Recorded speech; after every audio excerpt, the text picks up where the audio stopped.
आज हम जीएस का वैदिक साहित्य में पढ़ा रहा था आप लोगों को। और वैदिक पीरियड में आप लोगों को मैंने वेदों के विषय में, इसके पहले जो लेक्चर हुआ था उसमें वेदों के विषय में मैंने जानकारियाँ आपको दी थी। अब उसके बाद वैदिक साहित्य की जो और भी बातें हैं, जो ग्रंथ हैं, उसकी चर्चा मैं कर दूं। जैसे वैदिक साहित्य में जो के अंतर्गत जो आते हैं ग्रंथ, उसमें वेद आते हैं, ब्राह्मण ग्रंथ आते हैं, आरण्यक आते हैं, उपनिषद आते हैं, और उसके बाद आपके वेदांग आते हैं, उपवेद आते हैं। ठीक है, ये वैदिक साहित्य के अंतर्गत आता है। और ये आप लोग, ये क्वेश्चन भी आया है कि वैदिक साहित्य में क्या क्या समाहित है। तो इसमें आप ध्यान रखिएगा कि वेद, वैदिक साहित्य में वेद, वेद के बाद आपका ब्राह्मण ग्रंथ, और उसके बाद आरण्यक, आरण्यक के बाद आपका उपनिषद,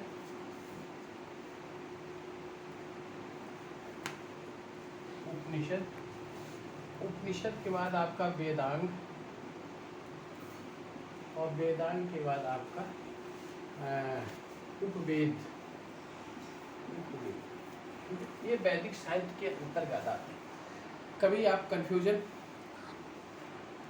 आपको न रहे कि इसमें पुराण को, स्मृत ग्रंथों को, रामायण को, महाभारत को मत शामिल करिएगा। ठीक है, इस साहित्य के अंतर्गत शामिल नहीं है। अगर ये क्वेश्चन चूंकि आया इसलिए मैं इस पर ज़्यादा जोर दे रहा हूँ कि अगर वैदिक साहित्य के अंतर्गत क्या शामिल है तो आप क्या बोलेंगे? वेद, ब्राह्मण, आरण्यक, उपनिषद और वेदांग, उपवेद। ठीक है, इसकी चर्चा आप करेंगे। उसके बाद इसमें स्मृत ग्रंथ, पुराण, महाभारत, रामायण, इस सब की चर्चा इसके अंतर्गत नहीं होगी। ठीक है, अब हम आते हैं, आपको वेदों के विषय में मैंने आपको इसके पहले वाले लेक्चर में जानकारियाँ दे दी थी। और एक बार सरसरी तौर पे मैं पुनः आपको बता दूं, वेद 4 प्रकार के होते हैं, और एक ऋग्वेद और यजुर्वेद, सामवेद और अथर्ववेद। और मैंने आपको बताया था कि ऋग्वेद में कितने 8 अष्टक हैं, 64 अध्याय हैं। ठीक है, 10 मंडल हैं। दूसरा और 7वां मंडल वो सर्वाधिक प्राचीन है। पहला और 10वां मंडल नवीन मंडल है। ठीक है, और ये काफ़ी बृहद भी हैं, ये काफ़ी बड़े हैं। दूसरा मंडल काफ़ी छोटा है। इसमें जो शाखाएं हैं, उन शाखाओं में से सिर्फ साकल शाखा का ही अध्ययन किया जाता है। सूक्तों की संख्या अगर हम देखते हैं तो सूक्त इसमें कितने हैं? 1017। अगर बालिखिल्य के भी 11 सूक्त जोड़ देते हैं तो 1028 सूक्त इसमें शामिल हैं। ठीक है, तो इस तरीके से हमने ऋग्वेद के विषय में बता दिया। यजुर्वेद के विषय में मैंने आपको लिखवा दिया था, बता दिया था। उसमें यह था कि यजुर्वेद की 2 शाखाएं हैं, 2 भाग में बटा है, शुक्ल यजुर्वेद और कृष्ण यजुर्वेद। शुक्ल यजुर्वेद के भी 2 पार्ट हैं, एक कान और दूसरा मध्याह्न। और आपका जो कृष्ण यजुर्वेद है उसकी 4 शाखाएं हैं, काठक, कपिष्टल, मैत्रायणी और तैतरी। इसके बाद आपका ये सामवेद आता है। सामवेद 3 भागों में बटा है, कौथमी, जैमिनी और रामायणी। ठीक है, उसके बाद आपका अथर्ववेद है। अथर्ववेद का एक पार्ट है, और अथर्ववेद में कितने 20 अध्याय हैं, 731 सूक्त हैं और 6000 मंत्र हैं। इस तरीके से मैंने आपको वेद के विषय में जानकारियाँ दे दी थी। अब हम आते हैं ब्राह्मण ग्रंथ पे। प्रत्येक वेद के अपने ब्राह्मण ग्रंथ हैं। ब्राह्मण ग्रंथ क्यों लिखे गए हैं? वेदों की सरल व्याख्या करने के लिए। ठीक है, ब्राह्मण ग्रंथ की रचना की गई है। वेदों की व्याख्या करने के लिए ब्राह्मण ग्रंथ लिखे गए हैं। प्रत्येक वेद का अपना एक ब्राह्मण ग्रंथ है। ठीक है, और वो ब्राह्मण ग्रंथ आप याद रखिएगा, प्रश्न यहीं से उठते हैं कि वो ब्राह्मण ग्रंथ किसके, कौन से संबंधित है। और उसके ब्राह्मण ग्रंथ में कभी कभी पूछ देता है क्या उद्धृत है, क्या लिखा गया है। ठीक है, तो हम आपको बता दें पहले ऋग्वेद। ऋग्वेद का भी ब्राह्मण ग्रंथ है। इसके 2 ब्राह्मण ग्रंथ हैं, इत्रेय और कौशितकी। तकी, ठीक है। ये आपके कौशितकी को सांख्यायन भी कहा जाता है, सांख्यायन, ठीक है। ये आपके ब्राह्मण ग्रंथ है। ये तरीय ब्राह्मण ग्रंथ जो है वो इतरेय महिदास ने किया था। अगर कभी पूछ दे इसकी रचना किसने की थी, इतरेय महिदास, इसीलिए इसका नाम इतरेय पड़ा। इसकी रचना इतरेय महिदास ने की। इस पे भी जो टीका किया था, टीका मतलब कमेंट जो लिखा था, उसको भाष्य कहा जाता है। उसको सायणाचार्य ने भाष्य इस पे लिखा था, सायणा। ये महत्वपूर्ण है। ये राजाओं से के राज्याभिषेक से संबंधित बातों का इसमें उल्लेख किया गया है, ठीक है।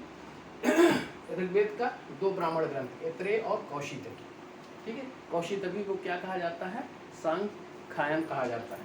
इसके बाद हम दूसरा ब्राह्मण ग्रंथ जो है आपका सामवेद, जो यजुर्वेद,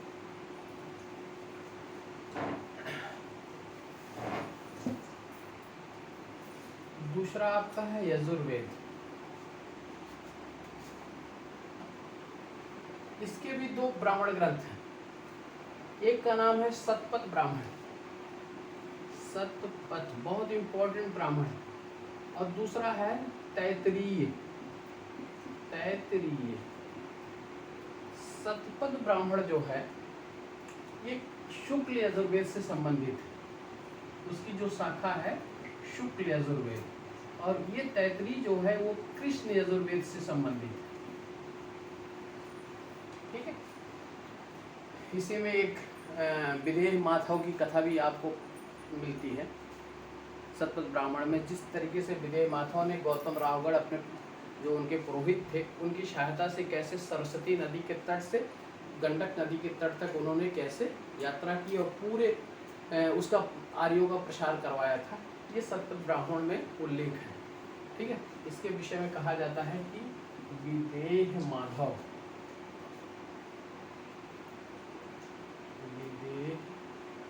माधव की कथा है। इस कथा के अंतर्गत कहा गया था कि आपके विदेह माधव ने अपने पुरोहित का नाम था गौतम राहुगढ़, ये इनका पुरोहित का नाम था। इसने क्या किया कि अपने मुख में अग्नि, वैश्वानर शब्द का उल्लेख किया। वो घृत मतलब घी के संपर्क में आने के बाद वो सरस्वती नदी से लेकर, ये कहानी का उल्लेख है, गंडक नदी तक, गंडक नदी जो बिहार में पड़ता है। सरस्वती नदी कहाँ आपका क्षेत्र था, आपका पंजाब राजस्थान के जो क्षेत्र में थे, वहाँ से लेकर, ठीक है, गंडक नदी तक की यात्रा की थी और आर्यों का प्रसार कराया था। और इसी जगह जंगलों को जो आरण्यक थे उनको जलाते हुए ये चले गए थे, और अंत में वहाँ जाकर ठहराव इनका हुआ और वहाँ तक आर्यों का प्रसार हुआ था, ठीक है। तो ये कहानी आपको शतपथ ब्राह्मण में मिलती है। इसके बाद आपके शतपथ ब्राह्मण के बाद आपका ब्राह्मण है वो ग्रंथ कौन सा है, सामवेद। सामवेद के बाद, सामवेद में कौन कौन से ब्राह्मण ग्रंथ, सामवेद में ब्राह्मण ग्रंथ मुख्यतः 3 है, लेकिन और भी 5 की चर्चा की गई है। एक जो है आपका सामवेद का ब्राह्मण ग्रंथ है तांड्य ब्राह्मण। दूसरा है षड्विश ब्राह्मण, ठीक है। और तीसरा है जैमिनीय ब्राह्मण, ठीक है। ये 3 है। इसके साथ साथ एक और है वंश ब्राह्मण, और फिर लास्ट का है सामविधान ब्राह्मण। आप सामने ऐसे लिख लीजिएगा, सामवेद, सामवाद के सामने तांड्य ब्राह्मण, षड्विश ब्राह्मण, जैमिनीय, वंश और सामविधान। तांड्य ब्राह्मण जो है इसको महाब्राह्मण भी कहा जाता है, महाब्राह्मण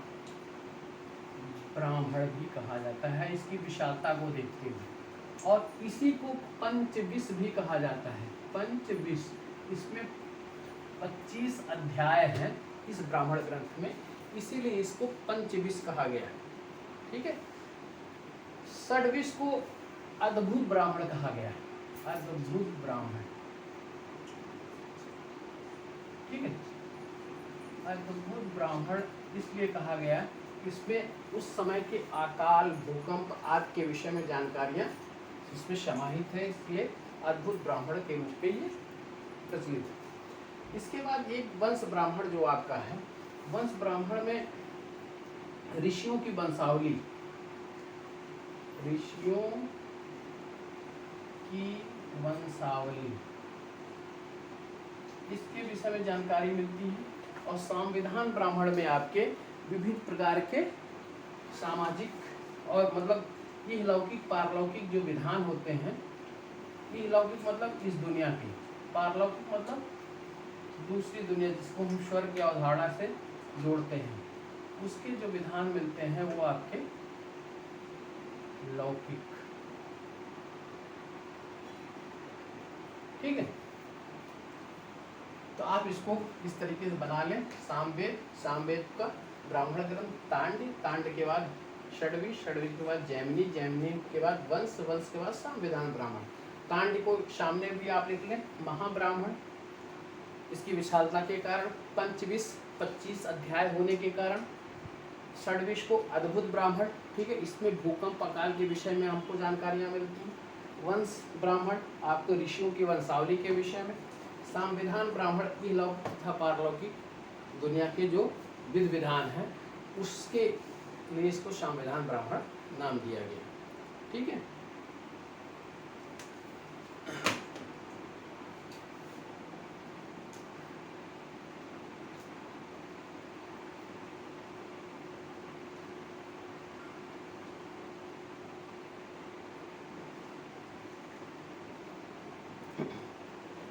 अब हम नेक्स्ट आते हैं, आप लोग इसको नोट करते चलिएगा। नेक्स्ट आते हैं आपके अथर्ववेद पे।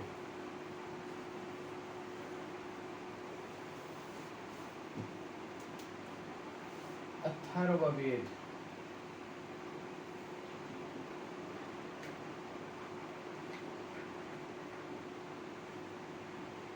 अथर्ववेद में का एकमात्र ब्राह्मण ग्रंथ है, उसका नाम है गोपद। गोपद, ठीक है, एकमात्र ब्राह्मण ग्रंथ। आप इसको दिमाग में रखिएगा। अब हमारे यहाँ कमीशन के द्वारा अक्सर पूछे जाते हैं कि यह ब्राह्मण ग्रंथ किस वेद से संबंधित है। उसमें खासकर उसमें ध्यान रखिएगा, शतपथ ब्राह्मण बहुत महत्वपूर्ण है। शतपथ ब्राह्मण आपके शुक्ल यजुर्वेद से संबंधित है, बहुत महत्वपूर्ण ब्राह्मण ग्रंथ। ठीक है। ऐतरेय, और ऐतरेय के बाद आपका कौशितकी ऋग्वेद से संबंधित, शतपथ और तैतरीय यजुर्वेद से संबंधित, और उसके बाद षड्विश, पंचविश, तांड्य ब्राह्मण या जैमिनी, वंश, संविधान ब्राह्मण ये सामवेद से संबंधित, और गोपद ब्राह्मण जो है आपके अथर्ववेद से संबंधित। अब इसके बाद जो नेक्स्ट पॉइंट आता है साहित्य में वो है आरण्यक।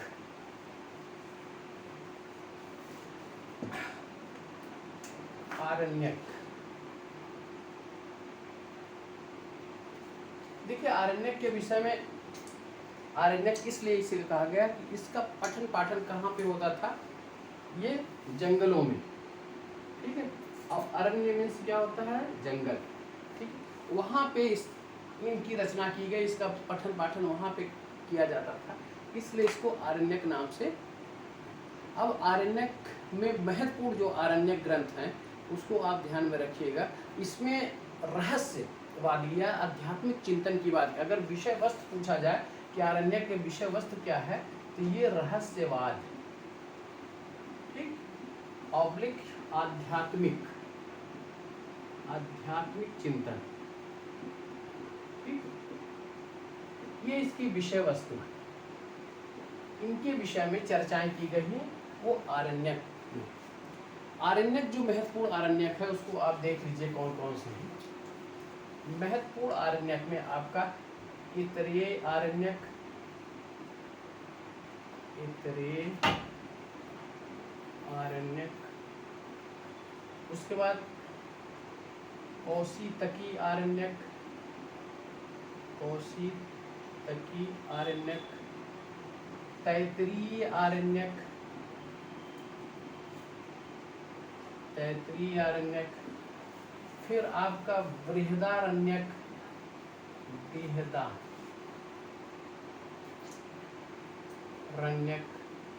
और उसके बाद छांदोग्य आरण्यक, छांदोग्य आरण्यक, और उसके बाद एक है जैमिनियो, जैमिनियो परिषिदारण्यक, परिषिदारण्यक।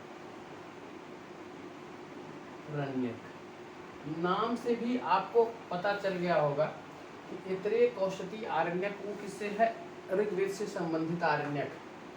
तैत्तिरीय आरण्यक आपका यजुर्वेद से संबंधित आरण्यक।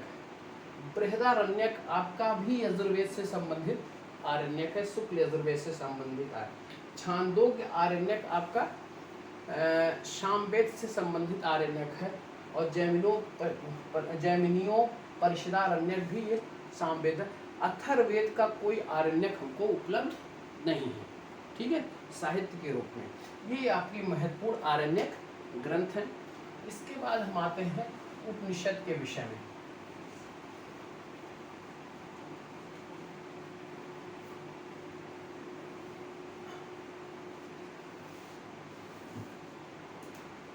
उपनिषद,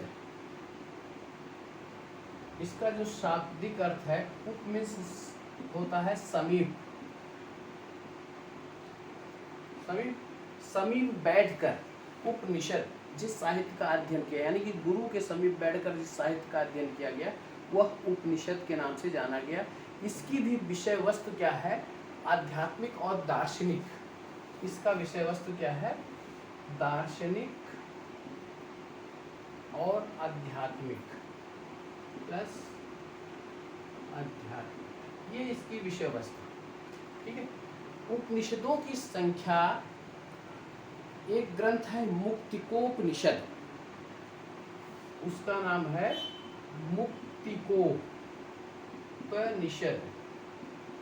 इस निषद में, उपनिषद में उपनिषदों की टोटल संख्या 108 बताई गई है, परंतु शंकराचार्य ने 10 उपनिषदों पर अपना भाष्य लिखा गया, ठीक है। 10 उपनिषदों पर अपना भाष्य लिखा गया है, और यही उपनिषद प्रमाणिक माने गए हैं। और इसके साथ साथ एक दो और उपनिषद है जो महत्वपूर्ण है, इसलिए आपको उपनिषदों की संख्या 108 आपको ज्ञात होनी चाहिए, लेकिन 10 प्रमाणिक माने गए और एक दो और इम्पोर्टेंट उपनिषद हैं। इनकी विषय वस्तु के विषय में आपको जानकारी लेनी है, और इनकी विषय वस्तु के विषय में हमारा कमीशन भी काफ़ी इस पे मेहरबान रहता है, काफ़ी क्वेश्चन इससे पूछे जाते हैं, ठीक है। इसलिए अब हम इस उपनिषदों के बारे में चर्चा करेंगे। आपकी विषय वस्तु मैंने बता दिया कि दार्शनिक और आध्यात्मिक, इसकी विषय वस्तु।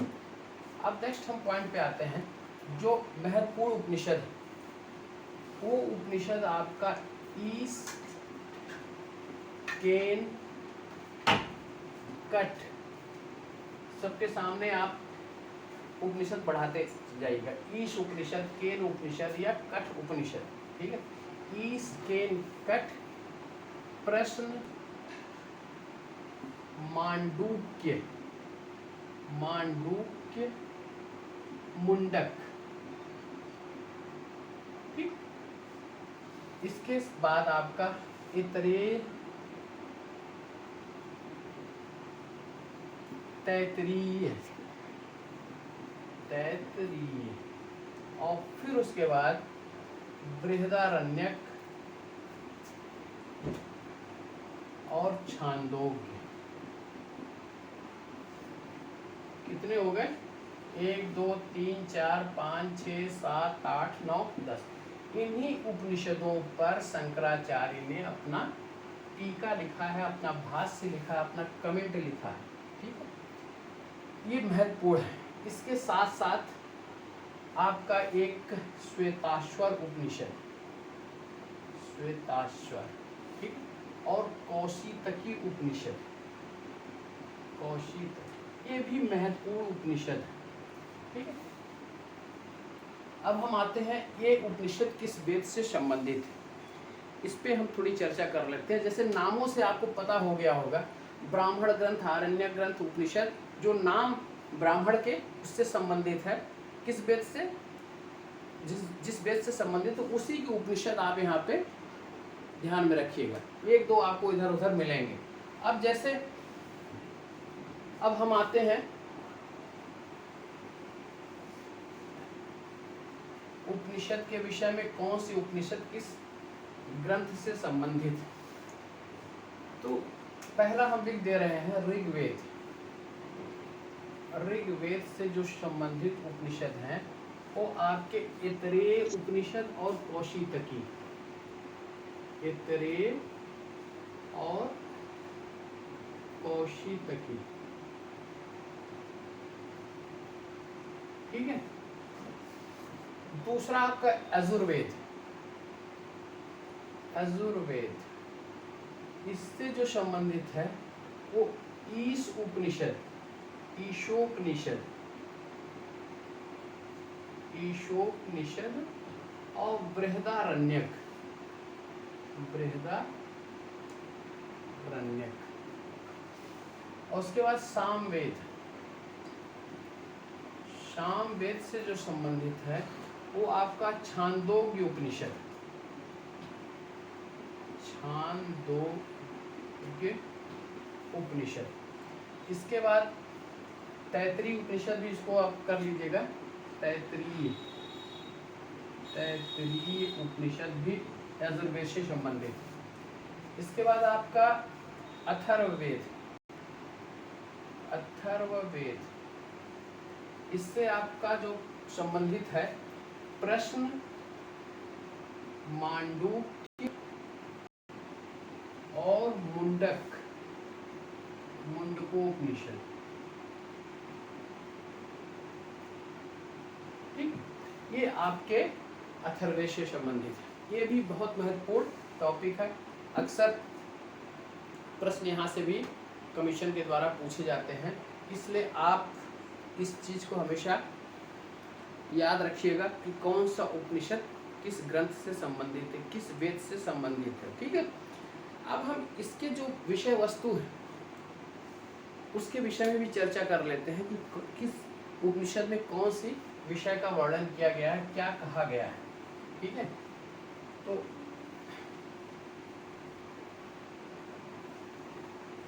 अब हम पहला उठाते हैं, एक महत्वपूर्ण आपका है मुंडकोपनिषद, आप लोग जानते होंगे, मुंडकोपनिषद।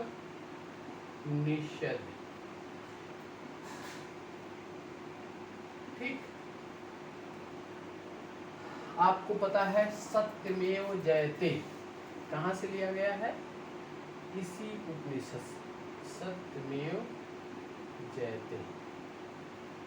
ये बहुत इंपॉर्टेंट, आप लोग देखे भी होंगे, अगर एग्जाम सब लोग दिए भी हैं उसमें देखे होंगे, अक्सर पूछा जाता है कि सत्यमेव जयते किस उपनिषद से उद्धृत है। ठीक है, इसके साथ साथ एक इसमें और भी कथन है कि यज्ञ एक जर्जर नौका के समान है, यज्ञ एक जर्जर, स्टेटमेंट आप लोग लिख लीजिएगा, नौका के समान। ठीक है, और विद्या के दो रूप, विद्या के दो रूप, एक परा और दूसरा अपरा, परा विद्या और अपरा विद्या। ठीक है, और इसके साथ साथ इसमें एक स्टेटमेंट और महत्वपूर्ण है कि ब्रह्म ज्ञान के लिए गुरु का सामीप्य आवश्यक है या गुरु का सहारा लेना चाहिए। ब्रह्म ज्ञान के लिए गुरु का सहारा आवश्यक है, गुरु का सहारा आवश्यक। ये आपकी स्टेटमेंट, ये बहुत महत्वपूर्ण है। सत्यमेव जयते, सत्य की ही विजय होती है। यज्ञ एक जर्जर नौका के समान है। इसका आशय ये है कि पहले जब हम आपका धार्मिक हम वैदिक काल का जब लेके चलेंगे तो बताएंगे कि आपको शुरू में देवताओं के विषय में जो स्तुति की जाती थी वो मंत्रों के द्वारा की जाती थी, ठीक है, सूक्तों के द्वारा की जाती थी। लेकिन उसके बाद उत्तर वैदिक काल में जब प्रारंभिक चरण में प्रवेश करते हैं तो उसमें यज्ञ का महत्व बहुत बढ़ गया था। कहा गया था कि यज्ञ ही मनुष्य और देवता के बीच में पुरोहितों के द्वारा एक संबंध स्थापित करने का जरिया होता है। उसी का दार्शनिक, देखिए उपनिषद जो है 6ठी शताब्दी ईसा पूर्व के आसपास की रचना है, ठीक है। अंतिम दौर में जो वैदिक काल का अंतिम दौर चल रहा था उस समय उपनिषद की रचना की गई थी। तो उसी में कहा गया है कि जिस यज्ञ के सहारे आप इस भव सागर को पार करना चाहते हैं वो एक जर्जर नौका के समान है, यानी कि वो कभी भी उसका अस्तित्व समाप्त हो सकता है, वो कभी भी डूब सकता है। इसका चर्चा यहाँ पे किया गया। विद्या के दो रूप, परा और अपरा विद्या, ठीक है, मतलब अपरा आध्यात्मिक ज्ञान से संबंधित विद्या है और ब्रह्म ज्ञान के लिए आपको गुरु का सहारा लेना चाहिए, गुरु का सामीप्य आवश्यक है। ये महत्वपूर्ण आपका मुंडकोपनिषद से है। इसके बाद दूसरा आप लोग इसको लिख लीजिए, ठीक है, मैंने पर्याप्त समय भी दिया।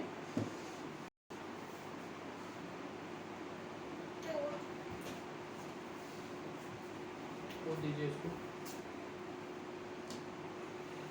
बात कर लीजिए। हेलो,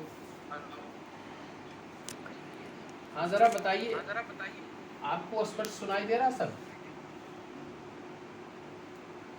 कोई कमेंट करके बता दे। और बोर्ड पे दिखाई दे रहा है? ठीक, ओके। अब नेक्स्ट आपका है कठोपनिषद। कठोपनिषद में क्या चर्चाएं हैं इसके विषय में भी आप लोग देख लीजिए। ये भी काफी पूछा जाता है, कठोपनिषद की काफी चर्चा होती है। कठोपनिषद,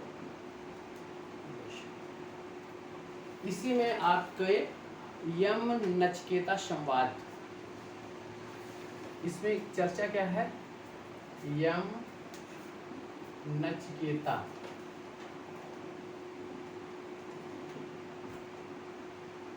नचिकेता संवाद, ठीक है।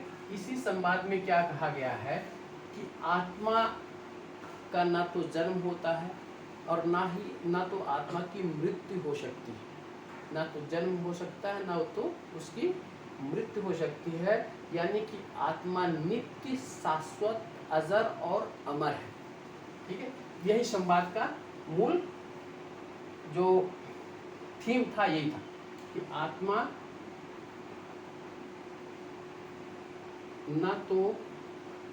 का ना तो जन्म हो सकता है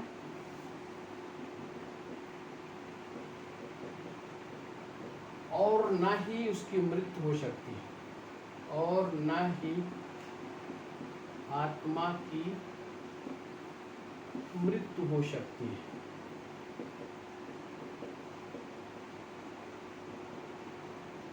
अर्थात आत्मा नित्य, शाश्वत, अजर, अमर है, ठीक है। ये स्टेटमेंट आप लोग लिख लीजिएगा, यम नचिकेता संवाद। इसके साथ साथ कठोपनिषद में ओम जो शब्द है, ओम, ठीक है, ओम का महात्म्य बताया गया है।